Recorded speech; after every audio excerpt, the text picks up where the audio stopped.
আপনি যদি দেশপ্রেমিক হন, দেশের বিরুদ্ধে যদি, জনগণের বিরুদ্ধে যদি আপনি কোনো ষড়যন্ত্র লিপ্ত না হন, আপনি যে দলের যে মতের হন, আপনাকে সাথে নিয়ে আপনার সাথে থেকে এই বাউফলকে আমরা এগিয়ে নিয়ে যাব।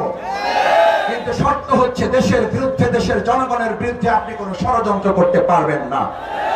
আমরা এখনো লক্ষ্য করছি 2024 সালের 5ই আগস্টের এই ছাত্র জনতার গণ অভ্যুত্থানের যে ফ্যাসিস্ট